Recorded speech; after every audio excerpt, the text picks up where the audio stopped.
Hello, welcome to my channel, The Hebrew Bible. This is Moses Gumadi, and in this video I would like to spend some time on the Shema. Shema Yisrael, or Hear, O Israel.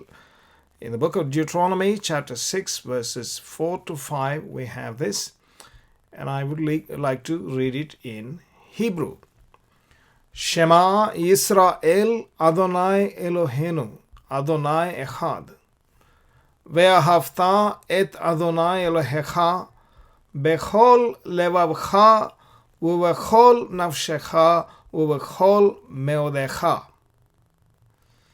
Hear, O Israel, the Lord our God, the Lord is one, and thou shalt love the Lord thy God with all thine heart, with all thy soul, and with all thy might. Right.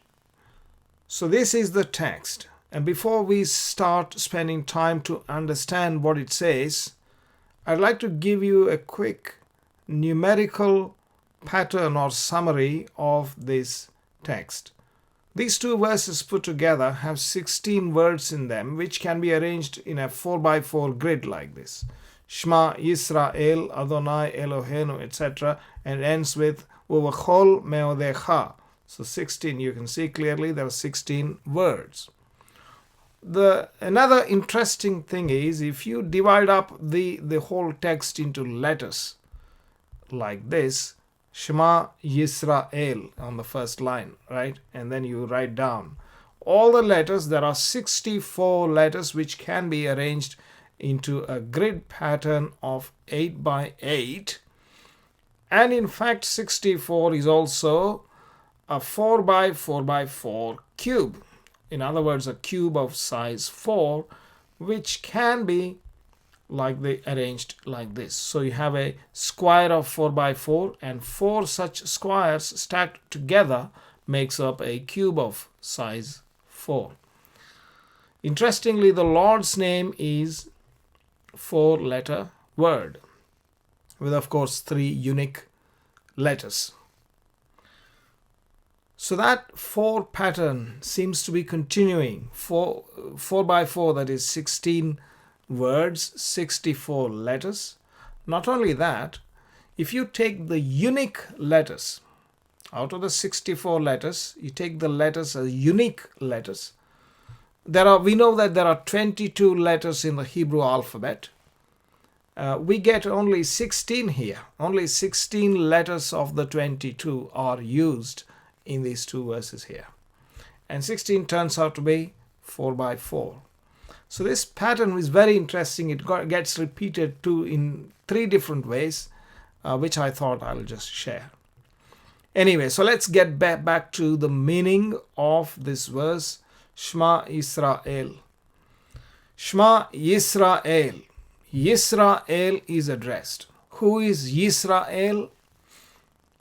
Jacob was not Yisrael until after he left the house of Laban, and he was going towards his father's house, and he had a brother up here, his brother and Esau, and his army was coming, etc. And then he had a fight with the angel of the Lord in the night by himself, separated from the rest of his family. And then the Lord changed his name to Yisrael, because he prevailed over the angel of God, as it says here. And the word is Sar. Sar means prince or a ruler. Yisrael means he rules over or rules with El. El is God. You could also interpret as Yashar El. Yashar is straight, the one who is straight or upright or righteous. So then Yisrael is a spiritual status that hasn't come with birth. I mean, it doesn't come with the birth, because Jacob by birth was a supplanter and a cheater. So Yisrael is a spiritual status. Yisrael is not Jacob because Jacob died. Now Moses is addressing Yisrael. That's singular. And the verbs that Yisrael is supposed to do, verb is an action, isn't it?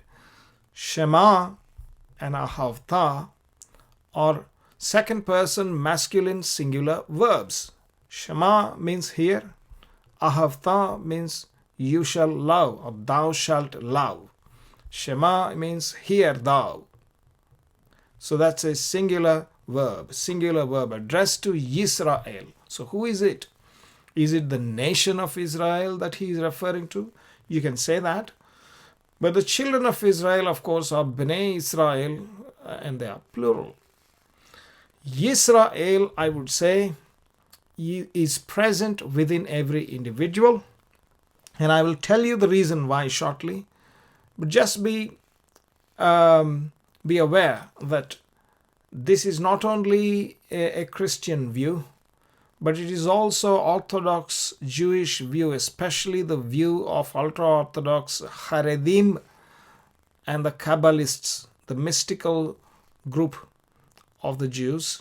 There are actually now many of them who read the book of Zohar and the Kabbalah, Hasidut, etc. They do recognize there is Yisrael in every individual. Okay. So it is to that Yisrael within every individual this is addressed. Otherwise, this verse doesn't apply to anyone, even to Christians. But later on we read in the New Testament the Lord Jesus applying this verse to all, and he says that these are the greatest commandment. To love the Lord thy God is the greatest commandment. This is where we read, YHVH et Adonai Elohecha, thou shalt love the Lord thy God. So that's the greatest commandment. And so this applies to everyone, but the one who is appealed to with these words is Yisrael in everyone, that exists in everyone. Right, because of these verbs, Shema and Ahavta. Okay. So what is the command? The command is this: Adonai Eloheinu. Who is Adonai? Who is YHVH or Yehovah? What is the meaning? The meaning is He is. The meaning means He is. That means He who exists. He who is. What do you mean He who is? It means others are not. That's what it means. Meaning He is the only He who is. There is no other. So if you and I have to have any existence at all, any being at all, we can only have it in Him, as ocean or the drops of water within the ocean.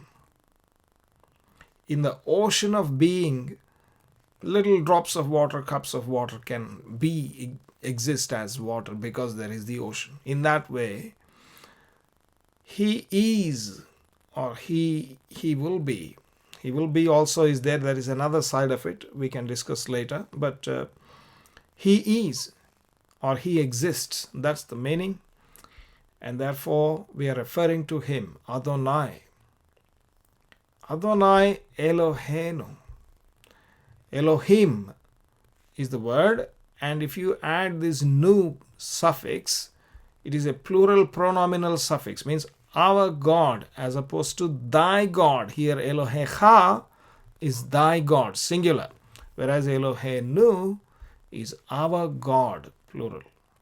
So the one who is telling us Shema Yisrael, he's saying Adonai is your Elohim and my Elohim. Therefore Eloheinu, that is our Elohim. So the guy who is saying this to us is Yisrael, and the guy who is being told to, is commanded, is also Yisrael. And YHVH, the Lord, is our Elohim. Common Elohim. What does Elohim mean? Elohim means powers or forces. And so here, O Yisrael, the being who is our powers, the being or the existence, the being, that's, you could say that, the being who is our powers, the being is one. Adonai Echad is one. The oneness of the Lord, the oneness of He who is. He who is only one. Okay? That is the core doctrine of the Hebrew Bible. This is totally misunderstood nowadays. But that is what it is. And because He who is in everyone. Otherwise you cannot be. You can't have any being unless He who is in you and you in Him, which is exactly why Paul the Apostle in Acts chapter 7 tells those people, the philosophers, including the ones who have not believed in that gospel that he was preaching, he says, in Him we live, move, and have our being. You can't have your being outside of He who is, because you would be illusion. You won't exist. You can only exist in the existence. You can only be in the being. Okay? And that being is one, echad. Now, you are commanded not only to hear, consider, but also to love. YHVH. This is again second person singular verb. So you are commanded, YHVH, et Adonai Elohecha,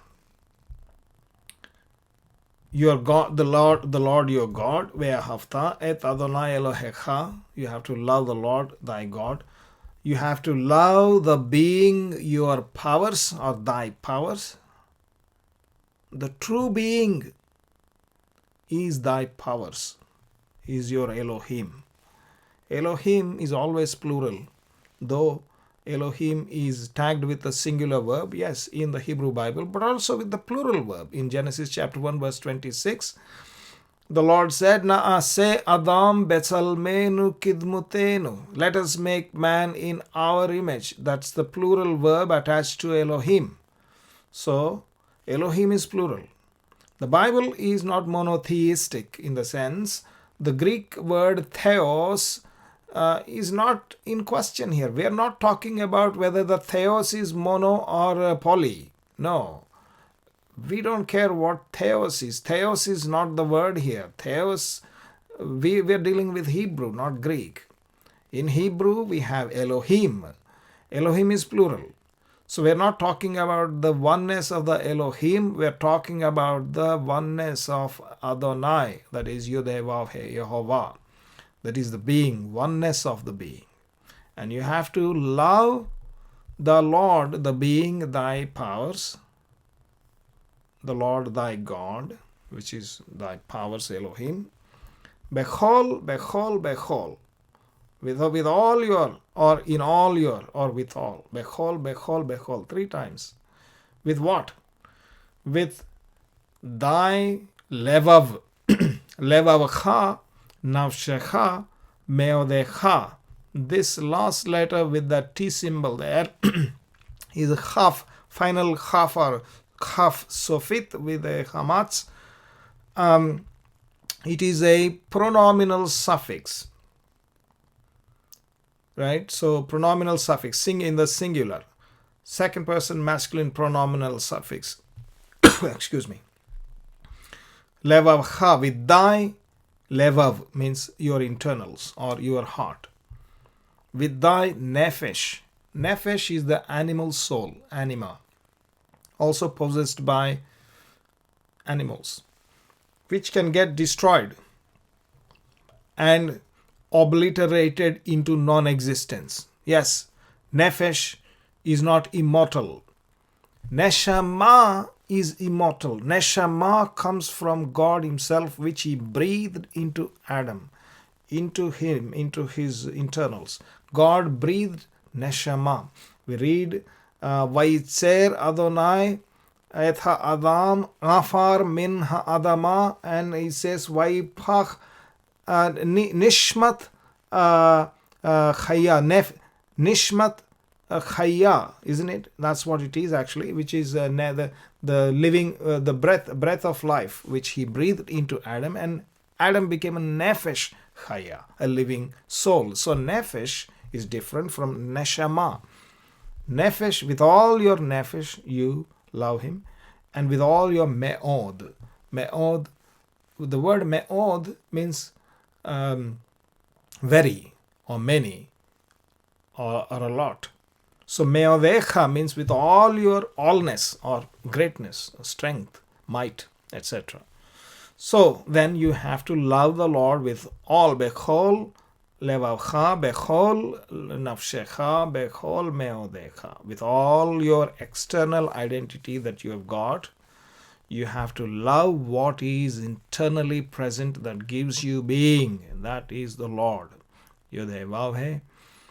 And that Lord is one, Echad. And because He is present in everyone, because Adonai is Echad, He is present in everyone. Therefore, you must love your neighbor, and therefore you must love your enemy. That is the teaching of the New Testament given by the Lord Jesus Christ.